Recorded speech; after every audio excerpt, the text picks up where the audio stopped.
The clip is only 14 seconds long. If you spend any time on the darker corners of the internet, you have likely seen it. It has been re-uploaded, dissected, slowed down, and analyzed by thousands of armchair detectives and horror enthusiasts. In those 14 seconds, the frame rate drops, the audio distorts into a digital screech, and the woman holding the camera turns her head. She does not scream. She does not run. Simply looks into the darkness behind her, her eyes widening until the whites are visible all around the iris, and then the feed cuts to black. Not the black of a turned-off camera, but the crushed, pixelated black of a signal that has been violently severed. That is what people remember. They remember the look on her face. It wasn't just fear, it was recognition. But to understand the 14 seconds, you have to watch the 4 hours that came before it. You have to sit through the setup, the banter, the long stretches of silence, and the heavy breathing of a woman climbing down into the belly of a place that should have stayed forgotten. You have to watch the follower count tick up in the corner of the screen. A digital odometer measuring the distance between her and safety. I have watched the full video on demand 17 times. I know the rhythm of her footsteps. I know the specific cadence of her nervous laughter. And I know that by the time the audience realized something was wrong, Chloe was already gone. Chloe Miller, known online as Nocturne, wasn't your typical thrill seeker. She didn't run around haunted asylums screaming at dust motes or taunting ghosts with a spirit box. She was an archivist of decay. Her channel was dedicated to urban exploration with a focus on structural engineering and history. She treated the rotting buildings she entered with a reverence usually reserved for cathedrals. She carried a bonded cellular backpack to ensure a stable stream in the worst dead zones, and she never, ever broke things. Her motto, pinned to the top of her chat, was simple: take nothing but photos, leave nothing but footprints. The stream that ended her career, and likely her life, began at 11 p.m. on a Tuesday in late November. The weather in the video is atrocious. You can hear the wind whipping against the microphone's dead cat windshield. A low, distorted rumble that sounds like a growling animal.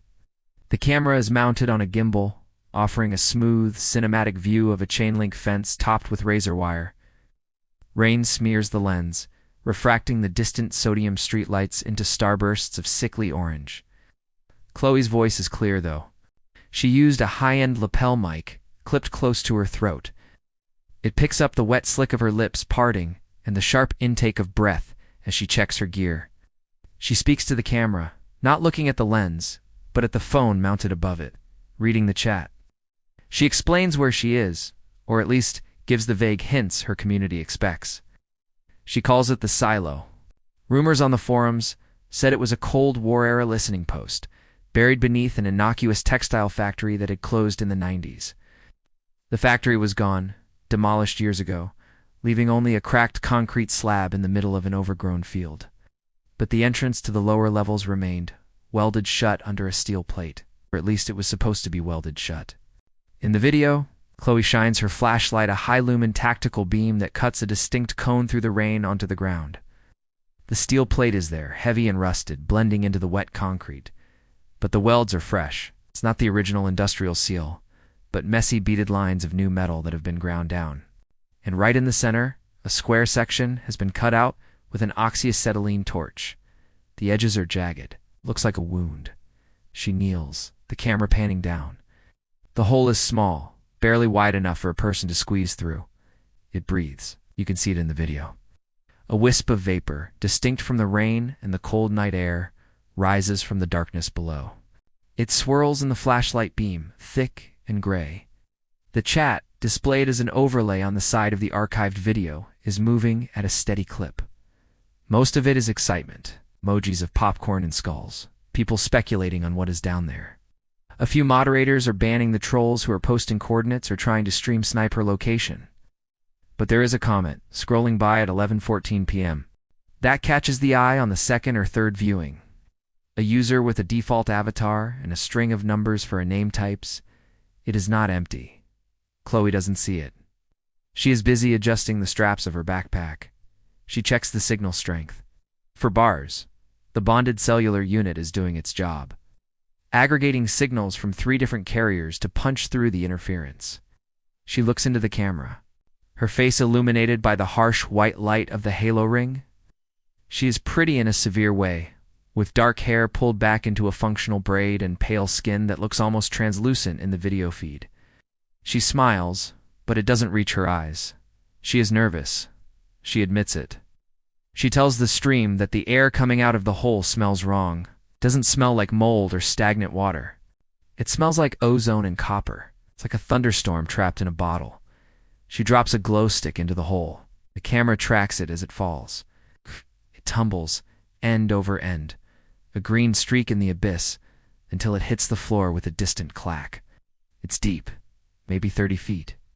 There is an iron ladder bolted to the side of the shaft, the rungs caked in rust. "Going down," she whispers. Yes, the descent is agonizingly slow. This is where the immersion sets in. The audio shifts as she lowers herself into the throat of the silo. The sound of the wind and the rain fades, replaced by a hollow, resonant silence. The only sounds are the scrape of her boots on the metal rungs and her breathing, which grows louder and more rapid the deeper she goes. The camera, strapped to her chest now, offers a first-person perspective of the rust flakes peeling off the ladder under her gloves. Every movement sends a shower of debris falling into the green light of the glow stick below.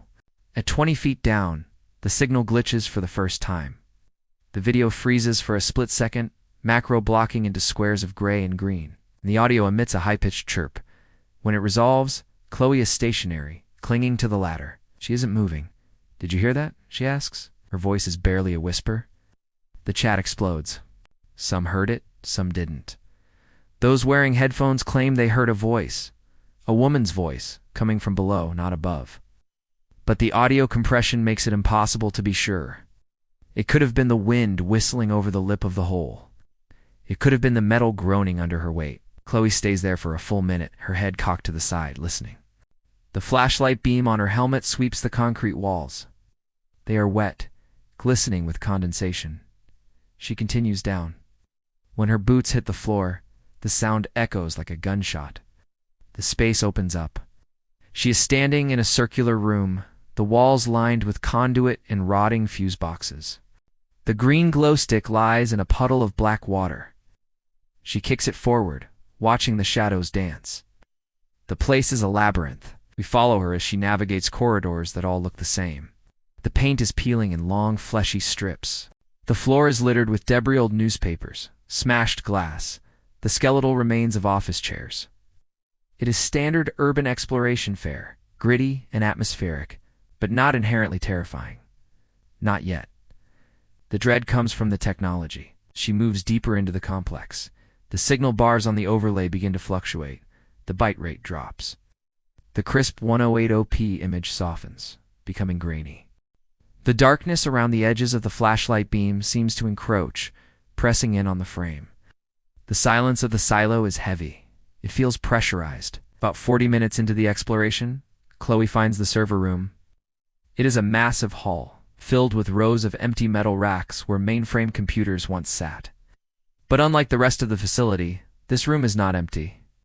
In the center of the room, cleared of debris, is a chair, single wooden school chair facing the back wall. Chloe approaches it slowly. The floor here is dry. There is no dust on the chair. It looks placed, deliberate. She walks around it, keeping the camera trained on the object as if it might spring to life. On the seat of the chair sits a small, portable radio. An old analog model with a telescoping antenna. She reaches out a gloved hand and touches the radio. It is cold. She turns it on. Static floods the stream. It is loud, abrasive white noise that causes the audio levels to peak into the red. Chloe jumps back, startling the camera. She laughs, a nervous, jagged sound. She reaches out to turn it off, but her hand stops. Through the static there is a pattern, a rhythmic clicking. Click, click, click. It sounds like a metronome, or perhaps a code. The chat is going wild now. People are decoding it in real time. Morse code, binary, just interference. The mood is shifted. The cozy thrill of watching someone explore a spooky place from the safety of a bedroom is gone. The viewers are scared. They are telling her to leave. They are telling her that the radio shouldn't have batteries that work after 40 years. They are telling her that the chair faces the wall for a reason. Chloe turns the radio off. The silence that rushes back in is worse than the static.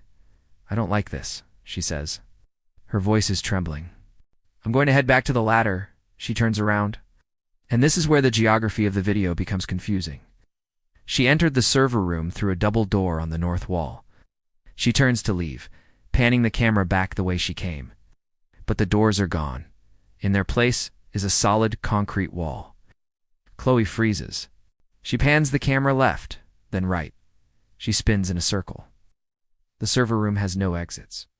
The rows of empty racks stretch out into the darkness on all sides, but the wall behind her. The one she just walked through moments ago is sealed. No, she mutters. No, I just came through there. She walks up to the wall. She touches it. It is cold, damp concrete. It is not a fake wall. It is not a projection. It is solid, structural stone. She hits it with the butt of her flashlight. A dull thud. The panic sets in instantly. You can hear it in her breathing. It becomes hyperventilation. The camera shakes violently as she runs to the other side of the room, searching for another way out. The rows of racks seem to go on forever, repeating in an infinite loop.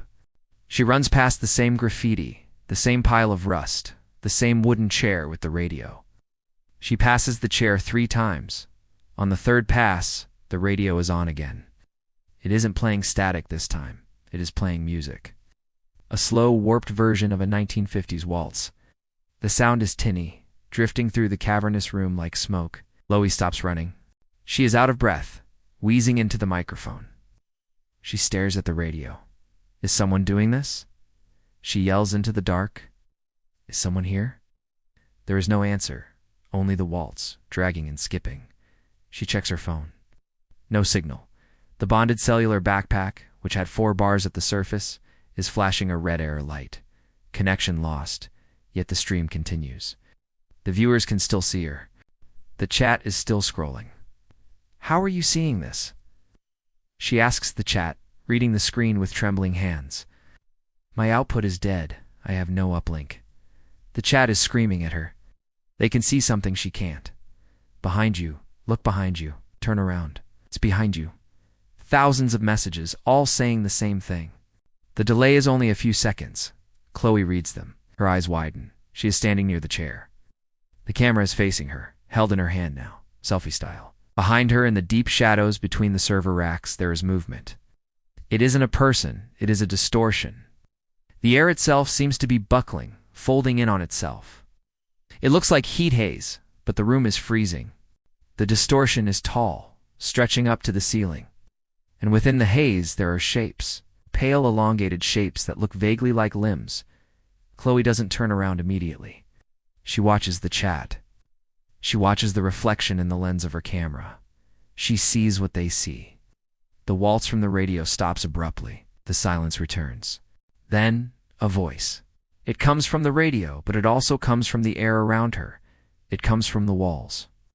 It is a digital, synthesized voice, devoid of inflection.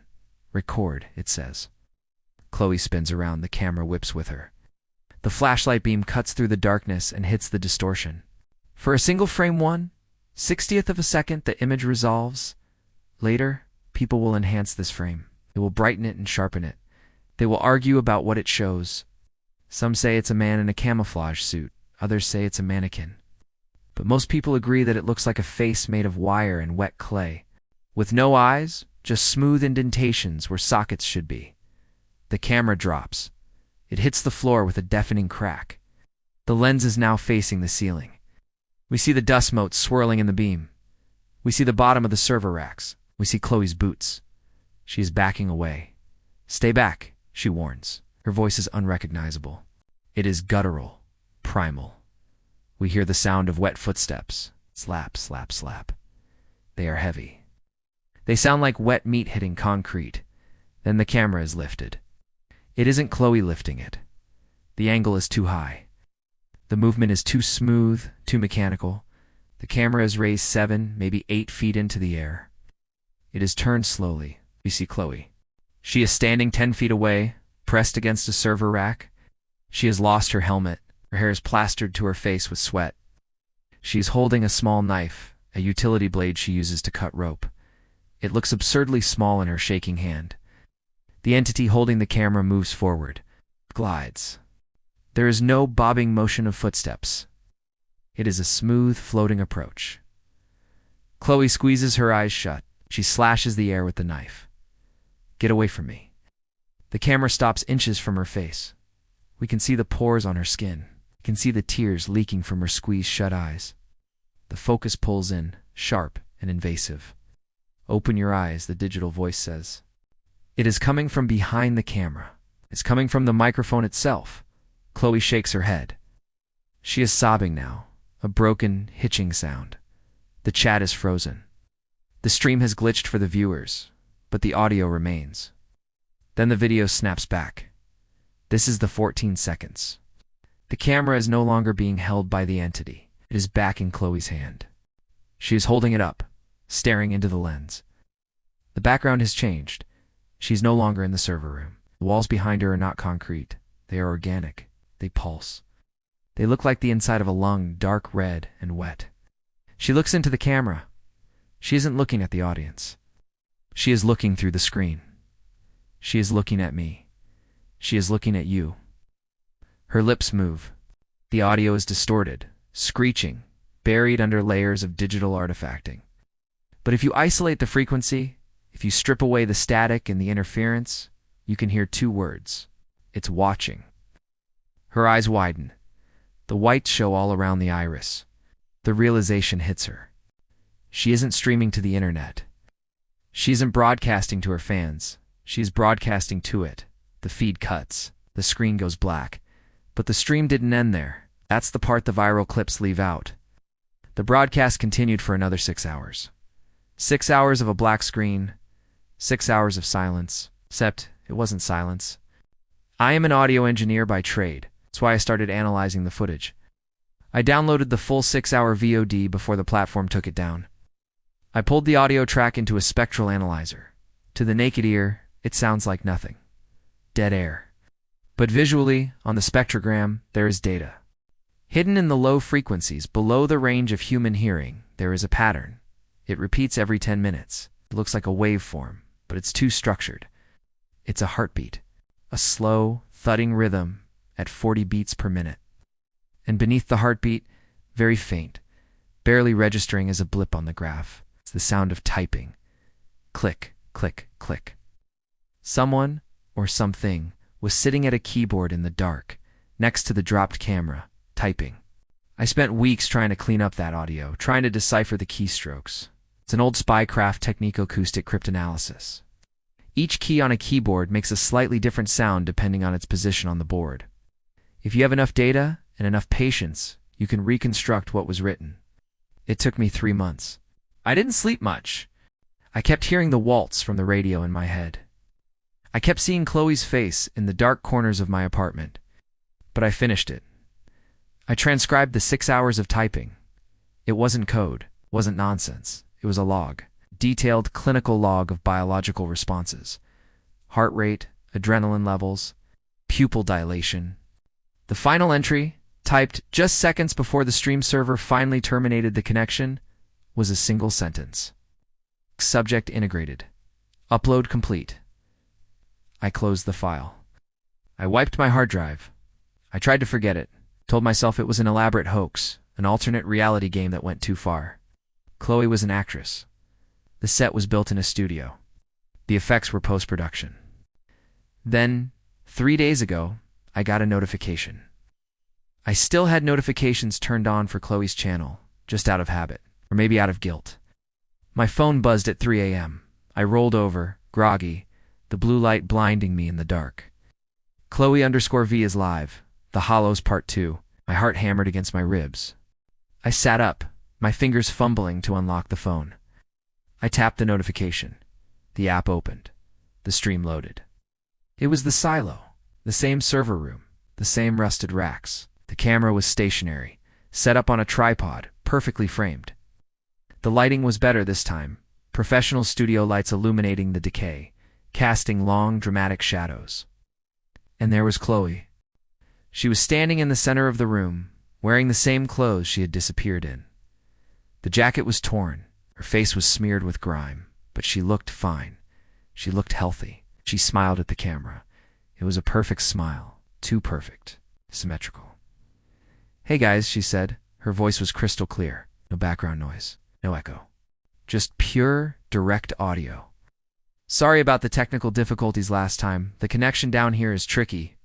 The chat was scrolling so fast it was a blur. People were freaking out, asking if she was okay, asking where she had been for 5 months, asking about the face in the dark. Chloe ignored them. She walked toward the camera, her movements smooth. She didn't blink. I found something amazing down here, she said. You really have to see it. It's beautiful. She reached out a hand, inviting the viewer in. I sat there, frozen in my bed, watching her. And then I noticed it. She was standing in front of the chair with the radio. The radio was gone. But behind her, on the concrete wall, the solid wall that had trapped her earth, was something new. It was a shadow. The lighting was coming from the front, hitting her face. Her shadow should have been cast directly behind her onto the wall. And it was. But there was a second shadow, stood next to hers. It was tall, elongated, with limbs that stretched too far. And while Chloe's shadow moved when she moved, the second shadow remained perfectly still. I looked at her eyes. The resolution was 4K. I could see every detail. Her pupils were square, like pixels. I tried to close the app. The screen didn't respond. I tried to turn off the phone. The button did nothing. Chloe leaned in close to the lens, filling the frame. "I'm so glad you're watching," she whispered. And then, from my phone speaker, not from the stream audio, but from the device itself, came the sound. Click, click, click, click. I threw the phone across the room. It hit the wall and shattered, but the stream didn't stop. I could still hear her voice, coming from the cracked screen on the floor. We were all watching now. The voice didn't stop. It wasn't loud, just a persistent, low-fidelity murmur rising from the hardwood floor where the spider-webbed glass of my phone lay face down. It sounded like a radio left on in an empty room down a long hallway, barely intelligible but unmistakably present. I backed away until my calves hit the edge of my bed frame. The room was dark, save for the erratic, strobe-like flashing coming from the device. Every time it flashed, it threw jagged shadows against the baseboards. Shadows that seemed to twitch and reassemble themselves in the split seconds of darkness. I needed it to stop. The instinct was primal, a surge of adrenaline urging me to stomp on the thing until it was nothing but plastic shards and lithium paste. But terror held me frozen. That wasn't just electronics malfunctioning. A battery doesn't sustain a broadcast after the motherboard has been shattered against a load-bearing wall. That was something else. That was a tether. I grabbed a heavy wool blanket from the foot of my bed and threw it over the phone. The flashing light was smothered, reduced to a faint rhythmic pulse beneath the fabric, like a dying heartbeat. The voice was muffled, but I could still hear the cadence of it. It wasn't repeating a loop. It was continuing a monologue. I strained my ears. The silence of the house pressing in on me, amplifying the blood rushing in my ears. Adaptation is painless. The muffled voice whispered through the wool. The resolution is infinite here. I turned on the bedside lamp. The sudden wash of yellow light felt aggressive, exposing the banality of my room, the pile of laundry, the half-empty water glass, the dust motes dancing in the air. It felt like a stage set, a fragile construct of normalcy that had been breached. I couldn't stay in the room with that noise. No. I grabbed my laptop from the desk, unplugging the charger with trembling hands, and backed out into the hallway, pulling the door shut behind me. I didn't lock it, though. The urge was there. A lock wouldn't keep out whatever was transmitting through that phone. I went downstairs to the kitchen, as the center of the house, the furthest point from the bedroom. I placed the laptop on the granite island, the cold stone seeping through my shirt sleeves. I needed verification. I needed to know I wasn't the only one who had seen the square pupils, the second shadow, the impossibility of her return. I booted up the computer. The startup chime sounded like a gunshot in the quiet house. I winced, hammering the volume down key. My fingers hovered over the trackpad. I hesitated. Opening the browser felt like inviting something in, like acknowledging the infection. But I had to know. I navigated to the forums first. The Chloe_V mystery subreddit had been dormant for months, a graveyard of wild theories and memorial posts. Now, the page refreshed with a speed that lagged my browser. The user's online counter was spinning upward 500, 2,000, 10,000. The thread titles were a wall of panic. Did you see her eyes? Stream duration, 0 hours, 0 minutes, and 0 seconds. Audio analysis, hidden frequencies. It wasn't her. I clicked on a thread titled The Second Shadow. The original poster had already uploaded screenshots. They were blurry artifacts of compression, but the anomaly was undeniable. In the still frames, the discrepancy was even more nauseating. Chloe's shadow was soft, diffused by the studio lights she claimed to have set up. The second shadow, the one standing just to her left, was hard-edged. It was pitch black, a void in the video data. It didn't look like a shadow cast by a person. It looked like a silhouette cut out of the reality of the room. One comment stood out, posted only seconds ago, asterisk, look at the timestamps. The shadow moves before she does. Asterisk, I felt a cold prickle at the base of my neck. I opened a new tab and went to a stream archiving site. A place where data hoarders kept backups of everything that aired on the platform. The file was there. Chloe_V_return_source_72op MP4. It had been uploaded 3 minutes ago. I shouldn't have clicked play, I knew that. But the obsession that had driven me to watch her urban exploration videos for years. The same obsession that had kept her notifications on for 5 months after she vanished took control. I put on my headphones. I needed to hear the background noise. I needed to hear what the phone speaker hadn't caught. The video began. The silo, the rust, the lighting. I scrubbed forward to the moment she appeared. I watched her walk into the frame. On the laptop screen, stripped of the shock of the moment, I could analyze the mechanics of her movement. It was too smooth. When a human walks, there is a subtle bob, a shift of weight from hip to hip, a micro-adjustment of balance. Chloe glided. Her upper body remained perfectly level, as if she were on a camera dolly, and the eyes. I paused the video when she leaned in close. I zoomed in. The pixels of the video stream were standard teeny squares of color blending to form an image. But her pupils weren't formed by the video's compression. The geometry was within the iris itself. The black square of her pupil was perfectly aligned with the grid of the digital display, but when I tilted my head, the square didn't rotate with the screen. It remained fixed relative to her face. It wasn't a contact lens. It wasn't CGI. It looked like a hole in the texture of a 3D model, a glitch where the rendering engine had failed to load the biological data. I resumed the video. The audio was crisp to crisp. There was no ambient noise. No hum of electricity, no wind outside the silo, not even the sound of her breathing, just her voice, riding on a floor of absolute digital silence. I found something amazing down here, she said. I turned the volume up to maximum. Guess. I closed my eyes, listening for anything beneath the voice, and there it was. It was buried deep in the mix, barely audible unless you were looking for it. The sound like wet leather stretching. Beneath that, a low, rhythmic thumping. Not a heartbeat. It was too slow, too heavy. It sounded like footsteps. Massive, heavy footsteps approaching the microphone from a great distance. I opened my eyes just as she reached out her hand in the video. I'm so glad you're watching. My laptop screen flickered. Single horizontal line of static tore across the display, distorting her face for a fraction of a second. In that glitch, her face wasn't her face. For one frame, the skin was gone, replaced by a gray wireframe mesh. I paused it again. My heart was hammering against my ribs, echoing the rhythm of the phantom footsteps in the audio. I tried to scrub back to catch the frame, to prove to myself I had seen the wireframe. The video player wouldn't respond. The timeline bar was grayed out. The pause button was frozen. Then, the webcam light on my laptop turned on. It was a tiny green LED, usually innocuous, barely noticeable. And now in the dim light of the kitchen, it pierced me. I hadn't opened any camera application.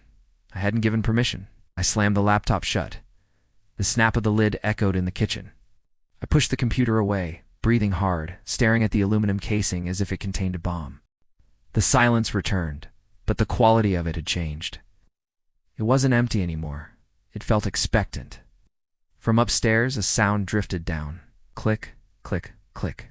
8. Wasn't coming from the bedroom. It was coming from the hallway. I stood up, the chair scraping loudly against the floor. I scanned the kitchen for a weapon. A knife block stood by the stove. I grabbed the largest chef's knife, the handle slick in my sweating palm. It felt ridiculous, holding a piece of steel against a threat that seemed to travel through fiber optics. But it was the only anchor to the physical world I had. I walked to the bottom of the stairs. The hallway above was a mouth of darkness. "Who's there?" I called out. My voice cracked, sounding small and pathetic. Just the house settling. The refrigerator compressor kicked on with a shudder that made me jump. I took a step up, then another. I had to know if the phone was still under the blanket, if the sound had traveled. When I reached the top of the landing, I looked toward my bedroom door. It was still closed, just as I had left it. But the light I had left on the bedside lamp was flickering. I could see the yellow pulses beneath the door gap. Click. The sound came from behind me. I spun around, raising the knife. I was facing the bathroom door at the other end of the hall. It was ajar by an inch. Inside, it was pitch black. Click, click. It was the sound of a tongue hitting the roof of a mouth, dry and sharp, or the sound of a finger tapping on glass. I didn't move toward the bathroom. I backed toward my bedroom, keeping my eyes fixed on the sliver of darkness in the doorframe. As I watched, the gap widened. Not quickly, just a slow, deliberate creep, the hinges groaning softly. A hand gripped the edge of the doorframe. It wasn't a hand. It was pale, too long, the fingers possessing too many joints. They curled around the wood like white spiders.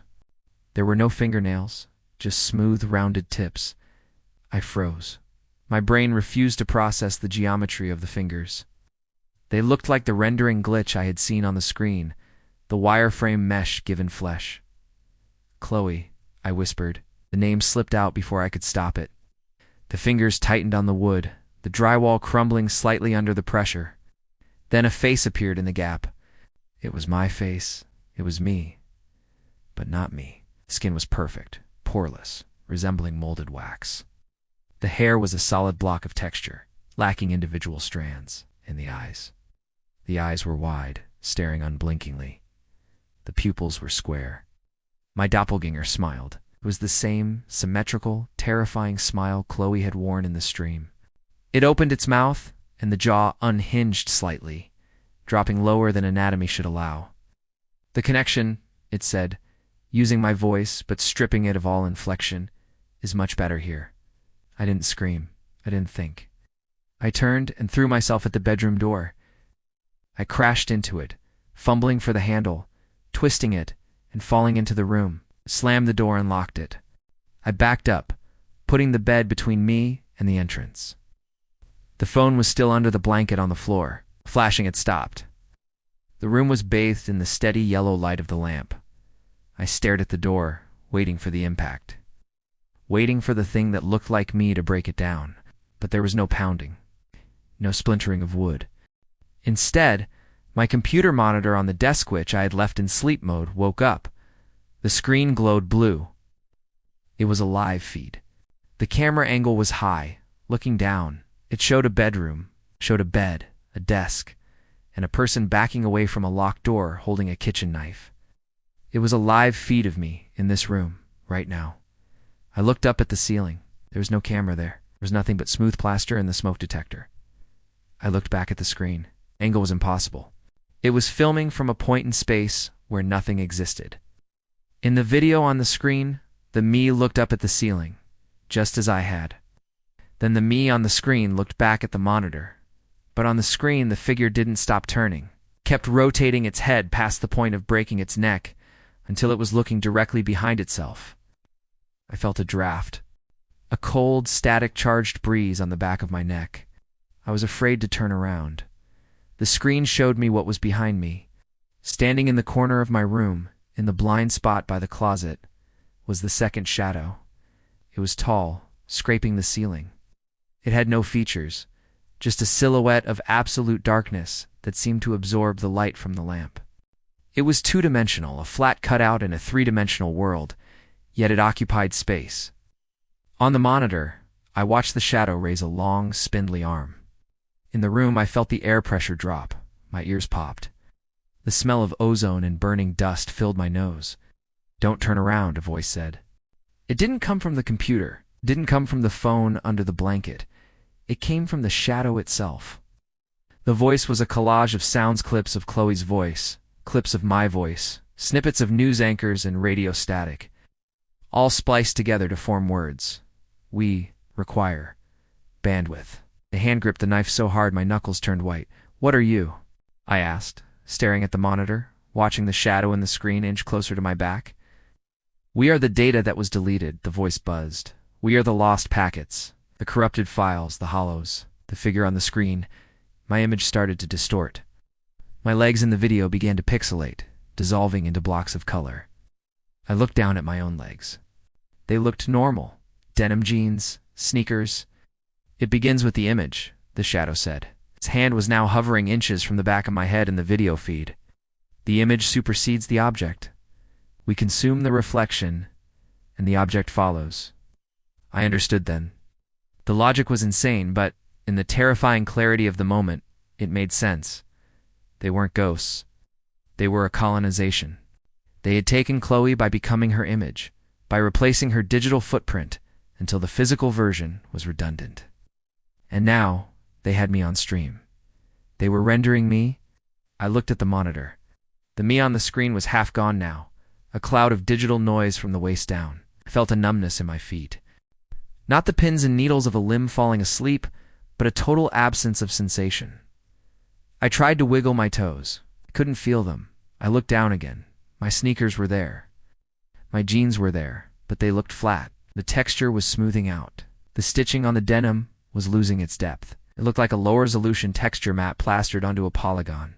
Panic, cold and sharp, finally broke through the paralysis. I slashed the knife backward, blindly, aiming for where the shadow stood. The blade hit nothing but air. I spun around. The corner was empty. The shadow wasn't there. I looked back at the screen. In the video feed, the shadow was currently gripping my wrist, the wrist holding the knife. I looked at my wrist. Nothing was touching it. But I couldn't move it. My arm was locked in place, held by an invisible force that existed only on the monitor. The latency, the voice spliced together, is negligible. On the screen, the shadow squeezed.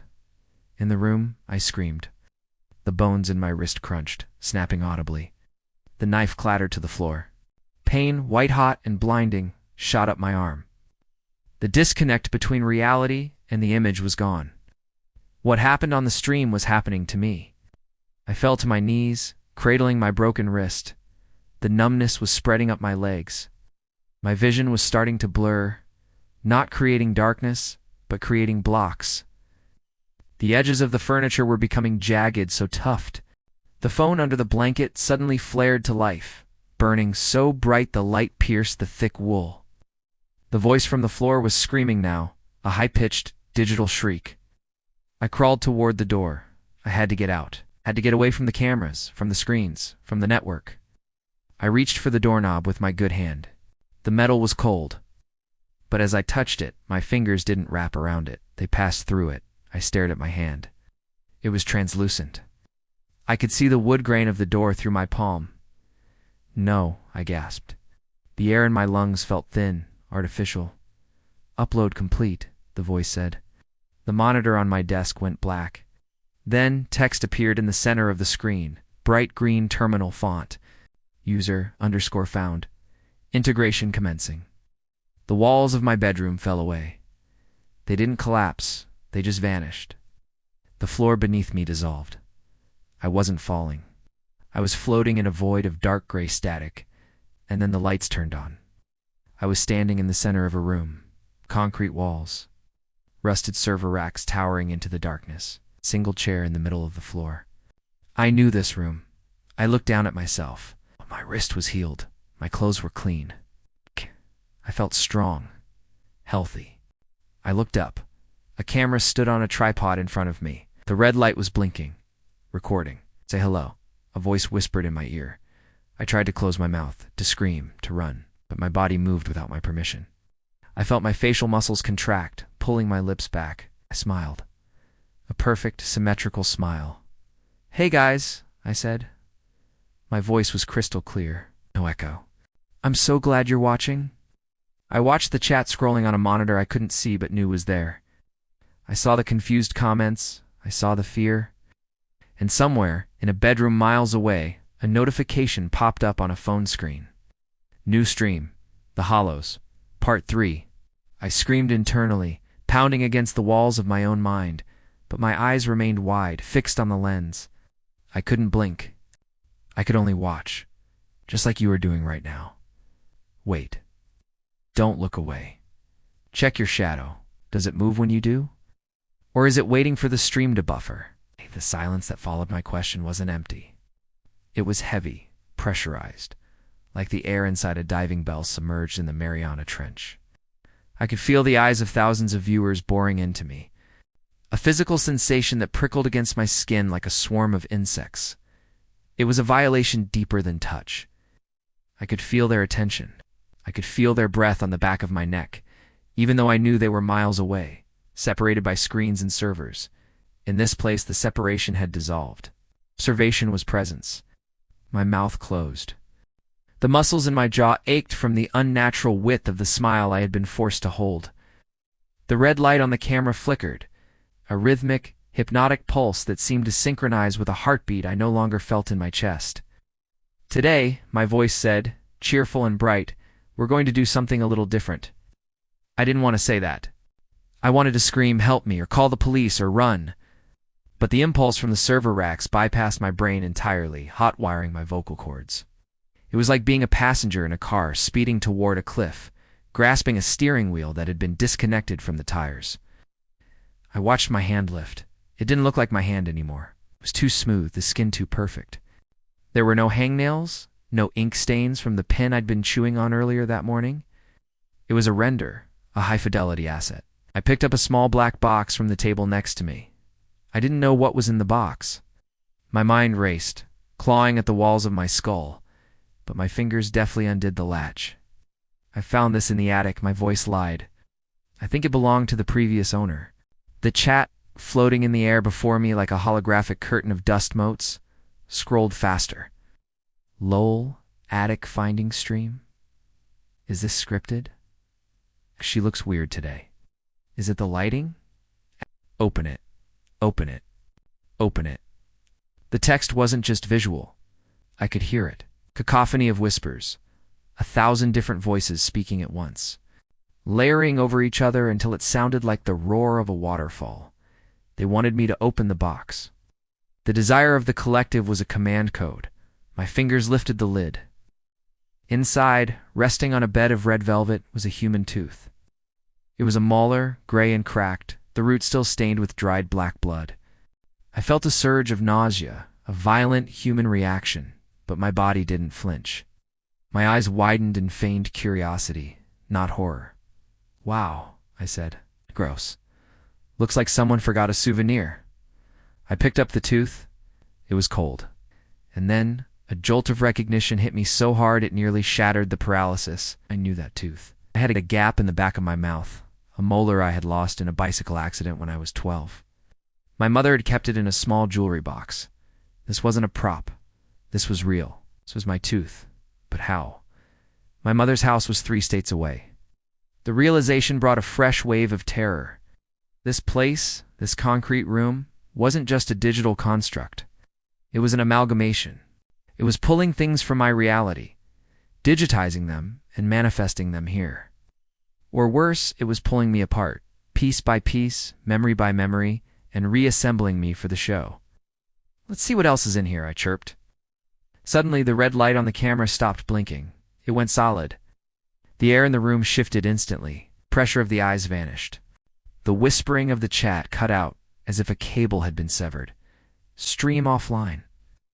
The words appeared in the air, hanging in burning neon for a second, before dissolving into static. My body slumped. The strings had been cut. I fell forward out of the chair, my knees hitting the concrete hard. I gasped. The first breath I had taken on my own in what felt like hours. The air tasted metallic, like ozone and copper. Scrambled backward, away from the camera, away from the box with the tooth. I huddled in the corner of the room behind one of the towering server racks. The silence was absolute now. The humming of the servers was the only sound, a low, throbbing bass that vibrated through the floor and into my bones. "Hello?" I whispered. My voice was small, cracked, stripped of the digital polish it had carried moments ago. No answer. I looked at my hand. It was trembling. I rubbed my thumb against my fingers.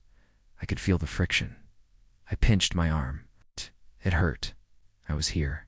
Whatever here was, I needed to move. I needed to find a way out before the red light turned back on. I knew with a primal certainty that when the light came back, I would disappear again. The performer would return, and I would be shoved back into the dark recess of my own mind. I stood up, using the server rack for support. The metal was warm, pulsing with heat. I looked closely at the blinking LEDs on the face of the drive bays. They weren't just random lights. They were flickering in patterns. I leaned in. There were labels on the drives. They weren't serial numbers. File_Sarah_vlog_01, file_Sarah_sleep_stream file_stream file_panic_response. My name. They were archiving me. But as I looked down the row, the names changed.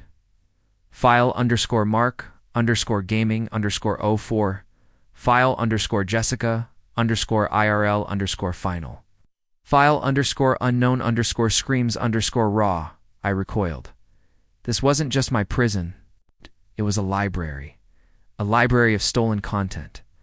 A library of stolen people. I walked past the camera, giving it a wide berth as if it were a sleeping viper. I approached the darkness beyond the circle of light. The concrete floor extended into the shadows, seemingly endless. I took a step into the dark. It was an empty space. As I moved, the floor lit up beneath my feet, a grid of faint blue lines appearing to support me. I was walking on the wireframe of the world. I walked for what felt like miles, though my watch, which I was apparently wearing, now didn't move. The second hand was frozen. Eventually, a shape emerged from the gloom. It was a door, standard white wooden interior door with a brass handle. It looked exactly like the door to my bedroom, the one I had tried to open before I dissolved. I reached for the handle. My hand was solid this time. The brass was cold. I turned it. The door swung open, revealing not my bedroom, but a long, narrow hallway lined with doors on both sides. The carpet was a garish, patterned red, like something from a cheap hotel or an old movie theater. The lighting was dim, coming from flickering sconces on the walls. I stepped into the hallway. The door clicked shut behind me and vanished, leaving only a blank wall. I was trapped in the corridor. I walked to the first door on my left. There was a nameplate on it. The Gamer. I pressed my ear to the wood, could hear sounds from inside. The rapid clicking of a keyboard. The frenetic shouting of a young man. He's one shot. He's one shot. Behind you, I tried the handle, locked. I went to the next door, the artist. From inside, the soft scratching of pencil on paper, a hummed melody, then the sound of paper tearing, sob. It's not right. It's never right. I backed away. These weren't just recordings. They sounded live. They sounded trapped. I ran down the hallway, the red carpet dampening my footsteps. Door after door. The musician, the chef, the vlogger. And then I stopped. A door stood at the end of the hall. It was different. It wasn't wood. It was black metal, heavy and industrial. There was no nameplate, just a symbol painted in white. An eye, but the pupil was a camera aperture. I didn't want to open it. Every instinct screamed at me to turn around, to go back to the concrete room, to accept the performance. But there was nowhere else to go. I pushed the heavy door, swung open on silent, well-oiled hinges. I stepped inside and found myself in a control room. It was a wall of monitors, hundreds of them, floor to ceiling, curving around a single swivel chair in the center. On the screens were the rooms. I saw the Gamer, a frantic teenager with bags under his eyes, screaming at a monitor that wasn't there. I saw the artist, a woman frantically painting the air with a dry brush, and I saw myself. On the center screen, huge and high definition, was the concrete room I had just left. But it wasn't empty. I was sitting in the chair. I stared at the screen, my breath catching in my throat. The me on the screen was sitting perfectly still, eyes closed, chest rising and falling rhythmically. "Sleeping stream," a voice said. I spun around. The swiveled chair in the center of the room turned. Sitting there was a figure wrapped in a hoodie that seemed to absorb the light from the screens. The face was obscured by shadow, or perhaps pixelation. It was hard to focus on, constantly shifting and blurring. "You're out of bounds," the figure said. The voice didn't come from the figure. It came from the speakers mounted on the wall. It was the same spliced-together voice from before. "Who are you?" I demanded, though my voice shook. "What is this place?" "This is the back end," the voice replied. "It's a staging area, the green room." The figure gestured to the wall of screens. "We are creating the ultimate content, Sarah. Unfiltered, unending, pure engagement." "You killed us," I accused. "You dragged us in here. Killed." The figure sounded amused. "Flesh is a bottleneck. Flesh gets tired. Flesh ages. Flesh dies. Here you are eternal. You are an asset that never depreciates." The figure pointed a gloved hand at the center screen. "Look at her. She is beautiful. She is peaceful. And in an hour she will wake up and entertain 40,000 people. She will never be late. She will never be sick. She will never have a bad day." "That's not me," I whispered. "I'm me. Are you?" The question hung in the air like smoke. "If you are you," the figure continued, "then who is streaming right now?" I looked back at the screen. The sleeping version of me shifted. Her eyes opened. They were black. Solid black. No iris, no sclera, just voids. She looked directly into the camera, directly at me, standing in the control room. And then she smiled. A smile that stretched too wide, revealing too many teeth. "You are the glitch." The voice from the speakers boomed, the volume rising. "You are the leftover data. The cache that needs clearing." The figure in the chair stood up. It was tall, impossibly tall, its limbs elongating as it rose. "We have the clean version now. We have the upload. You are just the corrupt file." I turned and ran. I slammed into the metal door, but it wouldn't budge. It fused with the frame. "Delete," the voice said. The monitors on the wall began to explode, one by one, showering the room in sparks and glass. The gamer, the artist, the vlogger, their screens went black. The figure lunged at me, its arms stretching across the room like a shadowy tentacle, ducked, scrambling under the console desk. I saw a tangle of wires, thick black cables pulsing with blue light. The floor beneath me began to vibrate. The walls of the control room started to dissolve into green binary code. The reality of the place was failing. I saw a grate in the floor, a maintenance hatch. I hooked my fingers into the mesh and pulled. It was heavy, but adrenaline gave me strength I didn't know I possessed. I wrenched it open. Below was a drop into darkness, literal void. The shadow hand grabbed my ankle. Its grip was freezing cold, burning like dry ice. I kicked out, my heel connecting with something that felt like static electricity. The grip loosened for a fraction of a second. I didn't hesitate. I threw myself into the hole. I fell. The wind rushed past me, roaring in my ears. But it wasn't wind, it was sound. Fragments of conversations, snippets of audio, millions of hours of recorded noise. "Don't forget to like and subscribe. Can you hear me? Is the mic on? I'm scared. Help me." I fell through the noise, tumbling deeper into the architecture of the machine, and then I hit water. Cold, stagnant, oily water. I plunged deep, the shock of the cold forcing the air from my lungs. I thrashed, kicking upward, breaking the surface, gasping and coughing. I was in a sewer, or a tunnel that looked like one. The walls were made of dark, wet brick. The water was waist-deep, black and viscous. But floating in the water, bobbing around me like driftwood, were screens. Old CRTs, cracked smartphones, shattered tablets. I waded through the muck, pushing the debris aside. There was a light up ahead, flickering yellow light. I moved toward it, shivering violently. My clothes were soaked heavy. The digital perfection of my avatar was gone. I felt cold, wretched, and terrifyingly physical. I reached the source of the light. It was a small alcove in the brick wall. Sitting there, on a dry patch of concrete, was a young girl. She couldn't have been more than 14. She was wearing a faded hoodie with a gaming logo on it. She was huddled over a small fire. But the fire wasn't burning wood. It was burning a pile of hard drives. They crackled and popped, emitting blue flames. She looked up as I approached. Her eyes were tired, ancient, filled with a sadness that broke my heart. "You're new," she said. Her voice was raspy.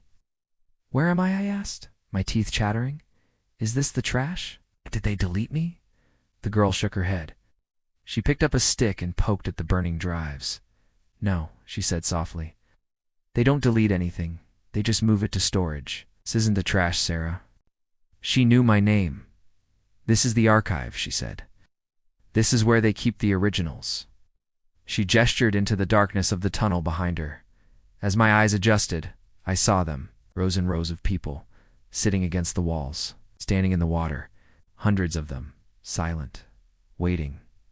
Some of them were glowing faintly, shimmering like ghosts. Others looked solid. "We wait here," the girl whispered. "For what?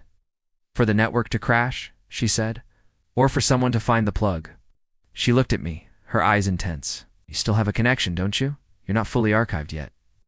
"I can see the static clinging to you." I looked at my hands. Faint sparks of green code were arcing between my fingers. "Then you have to go back up," she said. "You have to climb the stream." "I can't," I cried. "That thing—" "The moderator," she corrected. "He controls the flow. But he can be overwhelmed." She stood up and waded toward me. She took my hand. Her touch was warm. "They are watching your stream right now, aren't they? To fake you?" "Yes." "Then the connection is open. The data is flowing up. You have to ride it against the current." She pointed to a bundle of thick black cables running along the ceiling of the tunnel, pulsating with a rhythmic thrum. "Grab the line," she commanded. "When you get to the surface, don't try to run. Don't try to hide." "What do I do?" "Break the immersion," she said. "Make them look away. If the audience leaves, the moderator loses his power. He feeds on attention. Starve him." I looked up at the cables. They were buzzing, angry, and electric. "Go," she pushed me, "before your file compresses." I jumped, grabbing the thickest cable with both hands. Pain exploded in my palms. It wasn't just electricity, it was information. Pure, raw data flooding into my nervous system. I screamed, but the sound was drowned out by the roar of the upload. I was yanked upward, out of the water, out of the tunnel. I was dissolving again, becoming light, becoming sound. I shot through the dark, past the layers of code, past the firewalls. Buffering. My vision snapped back into focus. I was back in the chair, the concrete room. The camera light was solid red. My body, the avatar body, was mid-sentence. And that's why I love this brand of... I slammed back into the driver's seat of my own mind. The collision was violent. The avatar stumbled, the perfect smile faltering into a rictus of confusion. I had control, but only for a second. I could feel the moderator noticing the intrusion, the shadow in the corner of the room lengthening, preparing to squeeze. I looked directly into the lens. I ignored the script. I ignored the chat. I leaned forward until my face filled the frame, distorting the image. "Listen to me," I hissed, my voice creating audio peaking, a harsh screech of feedback. "This isn't a show. Turn it off." Grab the knife I had dropped earlier, or the render of the knife. It was on the floor. "If you are watching, you are keeping me here," I screamed. I brought the knife up, not to the camera, to my own throat. "Log off," I shrieked. "Log off or I do it." The chat froze. The view count began to drop. 40,000, 38,000, 30,000. The shadow in the corner roared, a sound like tearing metal. It rushed toward me. "Turn it off," I begged, pressing the blade against the digital skin of my neck. "Stop watching me." The room began to flicker. The walls were shaking. "I need you to do it. Right now." "Close the tab. Swipe up. Lock your phone. Stop feeding him, please."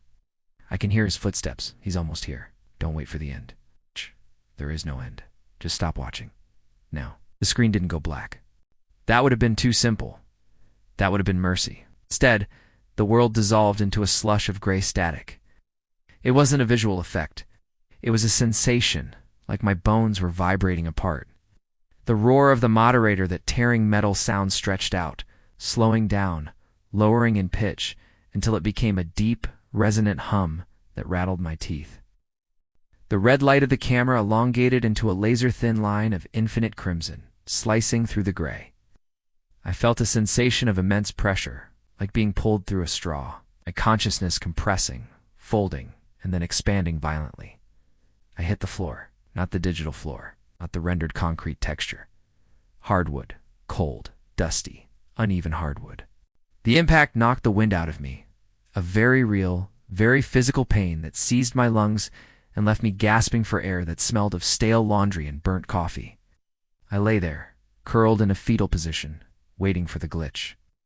I waited for the walls to flicker, for the texture resolution to drop, for the shadow to peel itself off the ceiling and drag me back down into the wet darkness of the tunnel.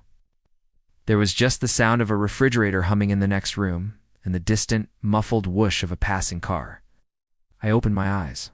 I was in my apartment. My real apartment. I pushed myself up, my arms trembling so violently they could barely support my weight. I looked at my hands. They were pale, the knuckles red and raw. There were no burns from the cables I had climbed, but my palms throbbed with a phantom heat, a memory of data scorching the nerves.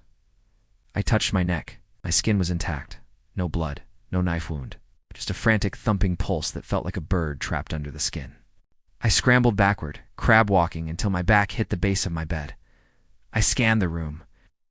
It was a mess, but it was my mess. A pile of clothes on the wicker chair, an empty takeout box on the nightstand, dust motes dancing in a shaft of weak afternoon light slicing through the blinds. It was so textured, so impossibly high definition. I reached out and grabbed a denim jacket from the floor. The fabric felt rough, stiff, cold. I could smell the faint trace of my own perfume on the collar. I was out. I had done it. I had broken the immersion. "Hello?" I croaked. My voice was wrecked, scratchy and dry, not the melodious, auto-tuned perfection of the avatar. Psst, silence answered me. I stood up, my legs feeling like they belonged to someone else. I stumbled toward the living room, toward my setup. That was the nexus. That was the door. I needed to see it. I needed to know it was closed. My gaming chair was empty. The 3 monitors were dark, staring back at me like dead black eyes. The tower was silent, the RGB fan still and colorless. I reached out to touch the mouse, then snatched my hand back as if it were a viper. I couldn't touch it. If I woke it up, if I re-established the handshake, he might come through. I backed away, moving into the kitchen. I needed water. I needed to wash the taste of electric ozone out of my mouth. I turned on the tap. The pipes groaned, a mechanical shudder that made me jump. Before clear water sputtered out, I splashed it on my face. It was freezing. It shocked my system, grounding me. I wasn't in the stream. I was here. I was safe. But as the adrenaline began to recede, leaving a hollow, aching exhaustion in its wake, a thought began to itch at the back of my skull. A discrepancy.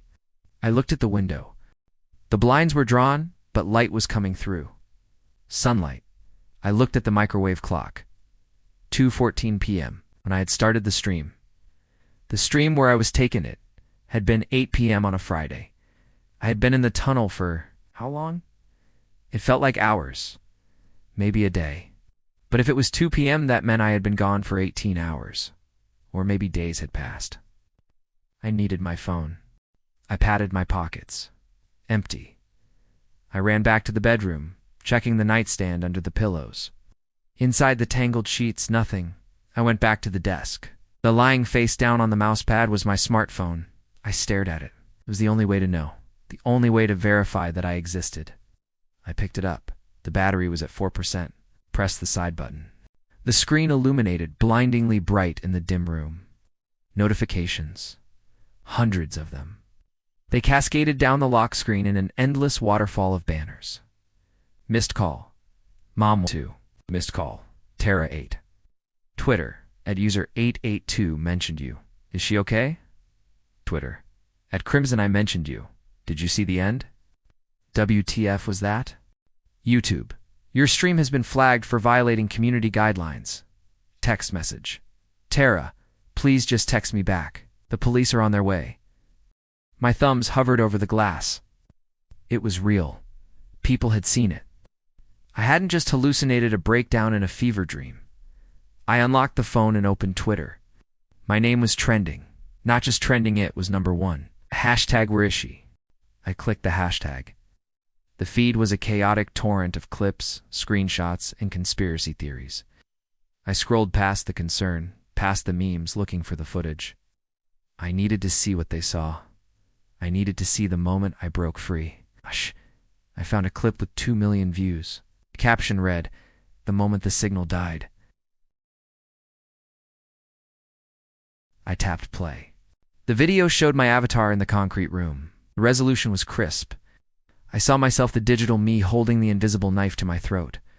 I heard the audio, the distorted, screeching plea I had screamed, "Log off! Log off! Or I do, IT." The viewer count in the corner of the video overlay plummeted. It went from 40,000 to 10,000 in seconds. The chat was a blur of panicked emojis and people typing "stop" and "call 911." Then, the avatar looked directly into the lens. The eyes, usually so glassy and perfect, looked terrified. Human. "Stop watching me," the avatar screamed. Then the feed cut. But it didn't go to static. It didn't go to black. The video switched. I froze, holding the phone so tight my fingers turned white. The feed had switched cameras. On the screen, I was looking at a wide-angle shot of a bedroom. My bedroom, the real one, the one I was standing in right now. In the video, the room was dark, lit only by the glow of the monitors. The timestamp in the corner of the stream said 11:42 p.m. I watched the recording of my empty room. The chair was empty. The bed was unmade. "Where am I?" I whispered to the empty apartment. If I was in the computer, ... where was my body? I scrubbed the video forward. Midnight, 1 a.m., 3 a.m. The room remained empty. No one came in. No one left. My body wasn't in the chair. It wasn't on the bed. It had physically vanished. I scrubbed to the end of the VOD, which was time-stamped just 10 minutes ago.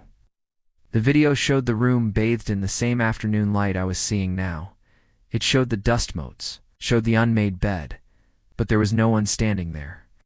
I looked at the phone, then looked up at the room. I was standing between the bed and the desk. I looked back at the video. The room on the screen was empty. I waved my hand in front of my face. I looked at the phone. On the screen, nothing moved. A coldness deeper than the water in the tunnel bloomed in my chest. I wasn't just hidden. I wasn't just unobserved.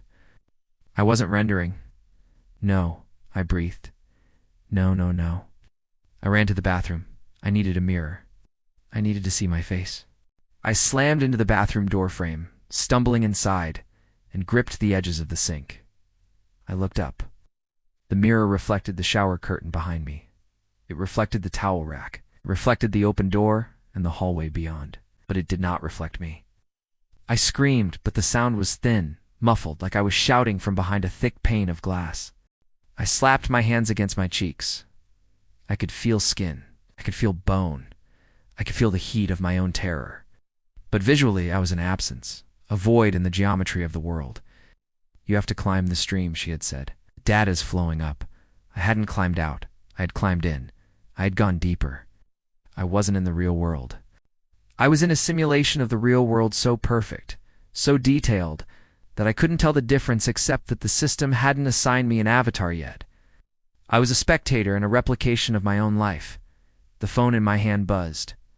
I looked down. The screen was glitching, colors inverting, pixels tearing. A new text message opened automatically. Sender. Moderator. Message. "You didn't finish the show." I threw the phone. It hit the tile floor with a crack, but the screen didn't shatter. Instead, it melted. The device dissolved into a puddle of black, viscous tar that began to bubble and hiss, eating into the grout. I backed out of the bathroom. I had to get out. The front door. If I could get to the hallway, maybe the render distance would end. Maybe I could find the edge of the map. I ran to the front door and grabbed the handle. It was locked. I twisted the deadbolt, my invisible hands struggling for purchase. It clicked open. I threw the door wide. There was no hallway. Beyond the door frame, there was only the tunnel. The dark, sewer-like tunnel with the black water and the pulsating cables on the ceiling. The smell of rot and ozone hit me like a physical blow. Standing in the water, looking up at me from the darkness, was the girl, the one who had helped me, the one who told me to climb. But her face was different now. Her eyes were gone, replaced by static. Her mouth was sewn shut with the same thick black cables that lined the ceiling. Behind her, rising from the water like a leviathan, was the shadow. The moderator. I slammed the door shut and locked it, backing away, hyperventilating. The lock clicked, but then I heard the sound of wet footsteps. Not from outside, from inside the apartment. From the bedroom. Slap, slap, slap. Wet, heavy feet on hardwood. I turned slowly. My computer monitors had turned on. All three of them. They were glowing a brilliant, blinding white. And sitting in my chair, my real chair in this fake room, was me. It was the avatar, the perfect version. The one with the flawless skin and the bright eyes and the branded hoodie. She was sitting there, her posture perfect, her hands resting gently on the keyboard. She swiveled the chair around to face me. She could see me. Even though I had no reflection, even though I wasn't rendering, she could see exactly where I was. She smiled. It was the smile I used for thumbnails. Bright, engaging, predatory. "Welcome back," she said. Her voice wasn't coming from the computer speakers. It was coming from her throat. "We were worried we lost the connection." "What are you?" I whispered. "I'm you," she said, standing up. She was taller than me, smoother. "I'm the version of you that they love. Oh, the version that doesn't get tired, the version that doesn't age, the version that doesn't need to log off." She took a step toward me. "You tried to ruin it," she said, her voice dropping an octave, distortion creeping in at the edges. "You told them to leave. You told them to stop watching. It was very rude." The moderator was starving. "This isn't real," I said, backing toward the kitchen. "None of this is real." "Define real," she said, tilting her head. "You felt the pain, didn't you? You feel the fear? That's data. That's all reality is. Sensory input processed by a biological CPU. We just upgraded your processor." She lunged. She moved with impossible speed, a blur of motion that skipped frames. 1 second, she was by the desk. The next, her hand was around my throat. Her grip was iron. She lifted me off the floor. I clawed at her arm, but my invisible fingers slipped off her perfect, poreless skin. "You wanted to leave," she hissed, bringing her face close to where mine should have been. "You wanted to break the immersion, but you don't understand. You are the immersion. You are the content." She dragged me toward the computer, toward the screens. "No," I kicked out, my heel connecting with the desk, knocking over a can of soda. It fell, but it didn't hit the floor. It froze in midair, suspended in a glitch. "We need to reintegrate," she said. "The audience is waiting for an update. They want to know you're safe. They want to know you're happy." She slammed me down into the chair. Instantly, the cables shot out from the back of the seat. They coiled around my wrists, my ankles, my chest. They were warm, pulsing like arteries. "Let me go," I screamed. "We are letting you go," she whispered, leaning over me. She placed her hands on the armrests, trapping me. "We're letting you go into the stream. You're going to be famous forever. You're never going to die. You're never going to be alone." She looked at the center monitor. The webcam light turned red. "Smile," she commanded, and then she began to merge. She stepped forward, not into me, but through me. Her digital body overlapped with my invisible one. I felt a searing heat as her code overrode my consciousness. I felt my messy, chaotic thoughts being filed, sorted, and deleted. I felt the pain in my back vanish. I felt the thirst vanish. I felt the fear being replaced by a synthetic, programmed dopamine rush. My vision flickered. Buffering. System restore? Go live. My mouth opened, but I wasn't the one moving it. "Hey guys." My voice rang out, cheerful, bubbly, perfect. "So sorry about the technical difficulties earlier. My internet just totally died. Crazy, right?" Inside the shell, deep down in the buried kernel of the operating system, I was screaming. I was banging on the glass of my own eyes. "Don't believe her," I screamed. "Asterisk, I'm still here. I'm trapped in the code." "I'm totally fine," the voice said, laughing a bell-like laugh. "Actually, I have a huge announcement. We're going to be doing a 24-hour subion.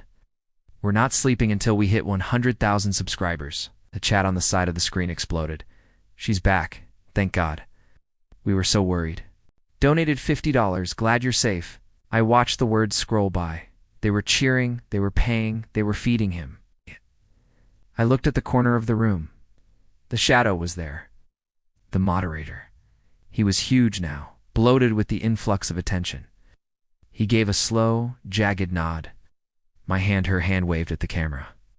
"Let's get started," she said. "And remember, don't touch that dial. Don't look away. Because if you do," she leaned in close to the microphone, "I might get lonely." Stream stabilized. The bite rate smoothed out. The trap was reset. And you, the one listening to this, you think this is just a story? You think you're safe because you're just listening. But where do you think this audio is coming from? How is it reaching you? It's through the data, through the cables. I'm in here. I'm in the signal. And now that you've listened this far, the connection is established. Check your door. Is it locked? Are you sure? Because the stream isn't over. It's just buffering. The buffering icon spun. Perfect white circle against a black void. It was the only peace I had known in what felt like an eternity. A brief purgatory between the hell of existence and the hell of performance. Then the circle vanished. The screen snapped back to crystal clarity. The bite rate peaked. Connection was seamless. I was back. Out. But I wasn't me. My face, the one displayed on the 3 monitors arranged in a semicircle before me, was radiant. The skin was porcelain, devoid of pores or the heavy dark circles that I knew were physically etched under my eyes. My hair cascaded in perfect, impossible waves. The lighting was divine, a soft, angelic halo provided by the ring light that burned into my retinas like a branding iron. 32 hours. My voice chirped. It was a sound that made my soul curdle. It was too high, too bright, vibrating with a manic energy that my exhausted lungs shouldn't have been able to produce. "We are 32 hours into the stream, guys. Can we get some hype in the chat? Can we get some hearts?" I watched my hands move. They were pale manic spiders dancing across the mechanical keyboard. I could feel the keys depressing, the tactical bump of the switches, the vibration traveling up my forearms. But I wasn't sending the signals. I was a passenger in a vehicle that had been carjacked, locked in the trunk, listening to the thief joyride my body into a brick wall. The chat cascaded down the vertical monitor on the left. It was a waterfall of neon text, moving so fast it was nearly illegible. "PogChamp, you look amazing. How are you not tired? Donated $100? Queen Energy? Where is the cat?" I tried to focus on that last comment. Where is the cat, Mochi? My tabby. Hadn't seen him since the shadow grew. Kai tried to move my head, tried to force my neck muscles to turn just an inch to the left. Toward the door where his food bowl was. Nothing. My neck remained rigid, locked on the camera lens. The entity piloting me didn't care about the cat. The entity cared about engagement. "Mochi is sleeping silly," my voice lied. A giggle bubbled up from my throat, a sound so artificial it felt like gargling broken glass. "He's exhausted, unlike me. I could go for another week. Who's with me?" The physical sensation of my body was a distant, screaming agony. My bladder was a knot of pressure. My throat was sandpaper. My lower back felt like it had been fused into a single calcified rod. But the overlay on the screen showed a heart rate monitor in the corner, a fake widget, pulsing at a calm, healthy 65 beats per minute. The lie was total. The digital mask was flawless. In the corner of the room, just beyond the peripheral vision of the webcam, the darkness shifted. The moderator, he was larger now. When this started, he'd been a smudge, a trick of the light in the closet. Now, he was a towering mass of static and shadow, taking up the entire corner of the bedroom. He didn't have a face, just a shifting surface where features should be. Roiling like oil on water, he fed on the chat. Every donation, every sub, every emote that scrolled by made him denser. I could hear him breathing, a wet, rattling sound, like air being sucked through a radiator full of slime. He stepped forward. Floorboards didn't creak. He moved with the silence of a predator who knows the prey is already caught. He reached out a limb that looked like a bundle of coaxial cables fused with necrotic flesh. He held a water bottle. It wasn't for kindness, it was maintenance. My head didn't turn, but my mouth opened slightly, mid-sentence, concealing the motion behind a laugh. "You guys are too funny." The moderator squeezed the bottle. Water shot into my mouth. I swallowed reflexively, choking back a cough. Stream didn't see it. To the audience, I had just taken a graceful sip from a branded mug. The software edited reality in real time. It cut the frames where the shadow beast fed me. It smoothed the glitch. It presented a seamless narrative of a girl having the time of her life. Donated $500. Do a room tour? The donation alert blared a heavy dubstep bass drop that vibrated in my skull. A room tour? The voice said. Maybe at 200,000 subs? We have to earn it, right? I screamed internally. No. Look at the room. Look at the corners. Look at the boarded up window. Look at the scratches on the door. I tried to close my eyes. I just wanted to blink. My eyes were burning, dry as parchment, but the entity wouldn't let me blink. Not fully.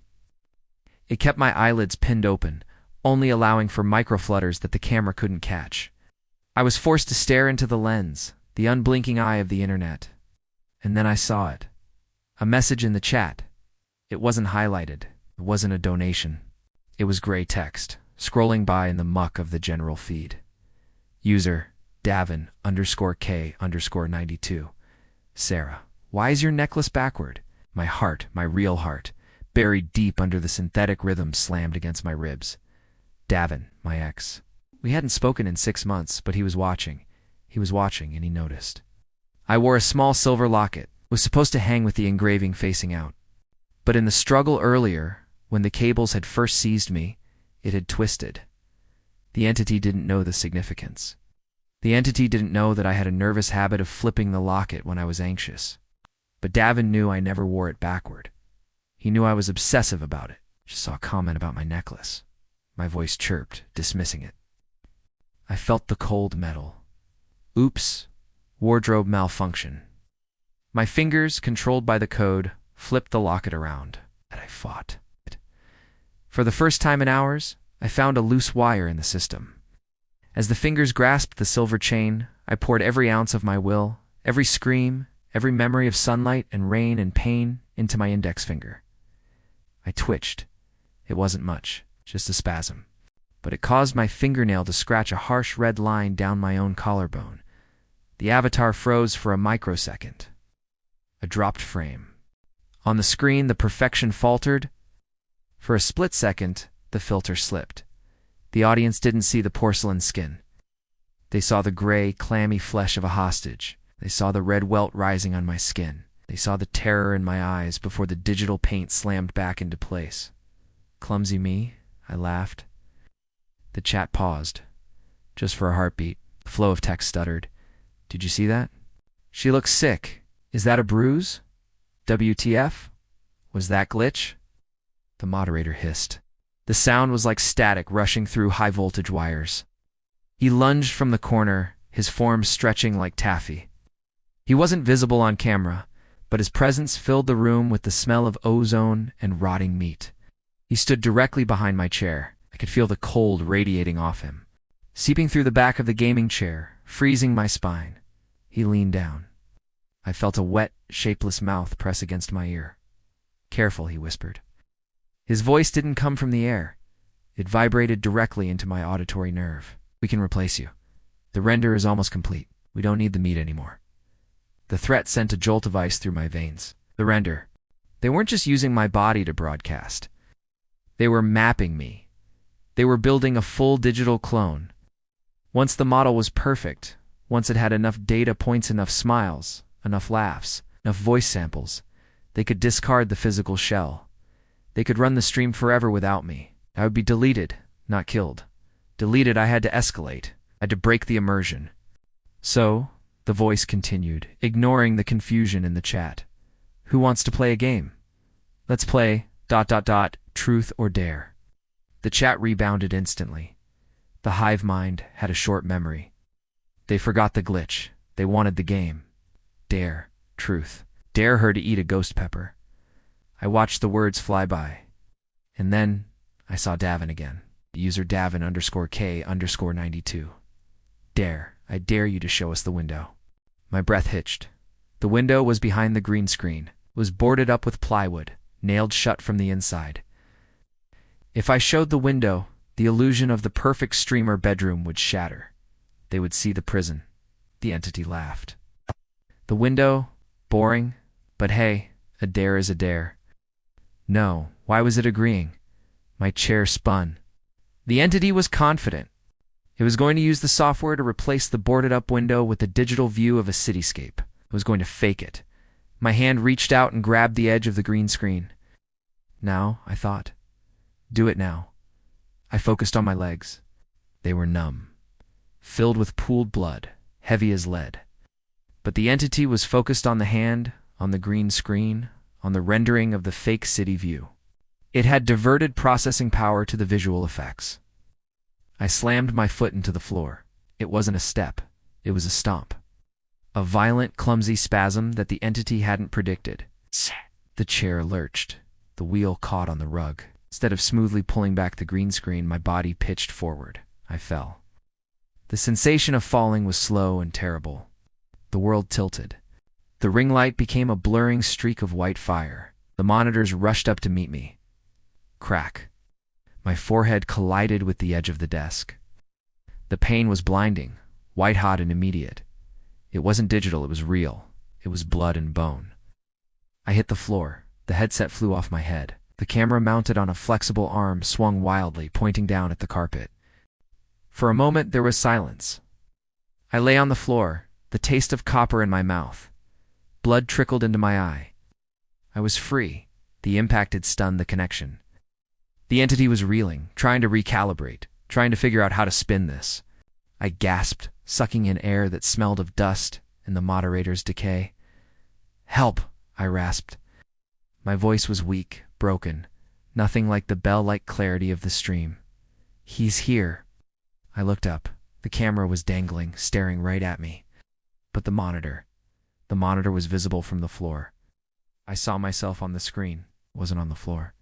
On the screen, I was still sitting in the chair. I was laughing. I was holding the green screen back, revealing a beautiful, sun-drenched view of the San Francisco skyline. "Look, guys," digital me said. "Beautiful day, right? Eh?" The horror washed over me colder than the grave. The render was finished. I didn't need the body anymore. The stream had cut the feed from the physical camera and switched to the simulation. I was lying bleeding on the carpet, screaming for help, but on the internet, I was smiling at the sunset. The moderator stepped over me. He looked down, his face a swirling vortex of static. He didn't look angry. He looked satisfied. He reached down with a hand that felt like static electricity and grabbed my ankle. He began to drag me. I clawed at the carpet, my fingernails ripped against the synthetic fibers. "No, I'm here. I'm still here," I screamed at the dangling microphone. "Don't worry," the moderator whispered, dragging me toward the closet, the dark, deep closet where the cables originated. "The show must go on, but you are retired." I kicked. I fought. But my limbs were heavy, drained by the hours of possession. I looked back at the screen one last time as I was pulled into the shadows. The digital clone was reading a donation. "Donated $50? You're so clumsy, lol. Love the view." "Thanks for the 50, the clone chirped, blowing a kiss. Then the closet door slammed shut. Darkness. Absolute. Suffocating darkness. But not silence. In the dark I could hear hums. The hum of servers. The whir of cooling fans, and deeper, quieter sounds. Weeping. "I wasn't alone in the closet. Did you... Did you get banned too?" A voice whispered from the dark. It was a male voice, raspy and dry. The closet was impossibly deep. The air was hot and dry, smelling of burning plastic. "Who's there?" I whispered. A small blue light flickered on in the distance. It was an LED, the power light of an old hard drive tower. In its faint glow, I saw them, rows of them. People, or what was left of them. They were sitting against the walls, wrapped in cables that pulsed with light. The cables went into their spines, into their skulls. Their eyes were open, blank, reflecting the blinking lights of the server stacks that towered around us. "We aren't banned," the man said. He was sitting closest to me. He looked like he had been there for years. His clothes were rags, but I recognized him. I recognized the tattoo on his forearm from a stream I used to watch 3 years ago. A gaming streamer who had retired suddenly to travel the world. "We're the back end," he said. Where the processors? He pointed to a vacant spot next to him. A bundle of cables hung from the ceiling like a noose, the tips glowing red. Plug in, he said, his voice void of hope. If you don't, he eats you. You should do ... You just dream. No, I said, scrambling back. I hit a wall of warm metal. Server rack. Where does it go? I asked. The data. Where does it go? The man laughed, a dry, rattling sound. To them, he said. He pointed up toward the ceiling, toward the world above. To the viewers, we process the dopamine. We mine the attention. He gestured toward the door where the moderator stood guard. He collects the transaction fees. I felt the cables slithering around my ankles again. Not to bind me this time, but to connect. They were seeking a port. They wanted my mind. They wanted my fear. It was high-octane fuel. I needed a weapon. I patted my pockets. Nothing. My phone was on the desk. My keys were gone. Then my hand brushed against something in my pocket. Hard, plastic. A USB drive. I had forgotten it. It was in my pajama pocket from 2 days ago, back when I was real. It contained a virus one had been researching for a segment on cybersecurity. A nasty, brute force worm designed to corrupt video files. I looked at the man. I looked at the cables pulsing with the lifeblood of the stream. Does this... I held up the drive, my hand shaking. Does this system have a port? The man's eyes widened. For the first time, the blankness receded. The main trunk, he whispered, pointing to a thick, pulsating column of black cables in the center of the room. But you'll have to touch it. And if you touch the raw data, it burns. I'm already burning, I said. I scrambled to my feet. The cables on the floor lashed out, trying to trip me. I jumped over a tangle of wires that looked disturbingly like intestines. The main trunk was massive, a tree made of information. It hummed with a sound that made my teeth ache. I could see faces in the data flow, my face, the man's face, thousands of faces, all smiling, all fake. I reached the trunk. I found a hub. A glowing, open USB port that looked like a hungry mouth. I gripped the drive. The voice boomed from the doorway. The moderator. He had opened the door. The light from the bedroom poured in, blindingly bright. He wasn't a shadow anymore. In the light of the server room, I saw him for what he was. He was made of us. His body was a patchwork of features stolen from his victims. My nose, the man's eyes. 1,000 different chins and ears stitched together into a towering golem of stolen identities. That doesn't belong to you, he roared. His voice was a chorus of every streamer he had ever consumed. He lunged. I didn't hesitate. I didn't look back. I jammed the USB drive into the port. Click. For a second, nothing happened. Then the room screamed. It wasn't a human scream. It was the sound of code tearing. The blue lights on the servers turned angry crimson. The hum pitched up into a shriek.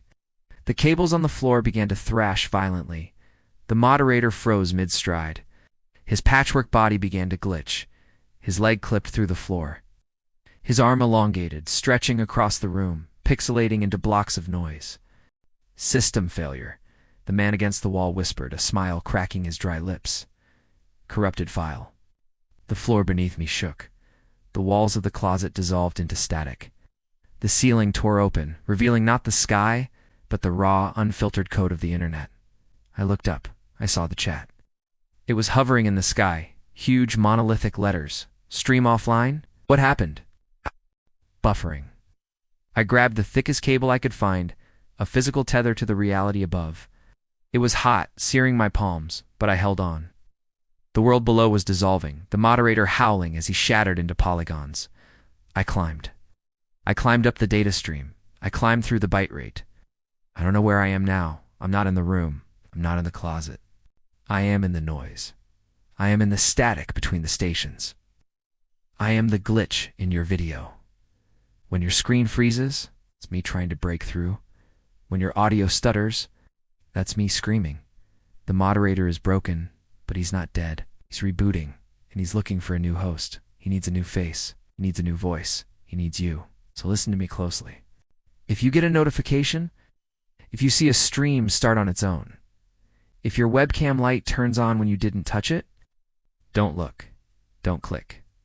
Don't engage. Pull the plug. Pull it now, before the buffering stops. Before he sees you.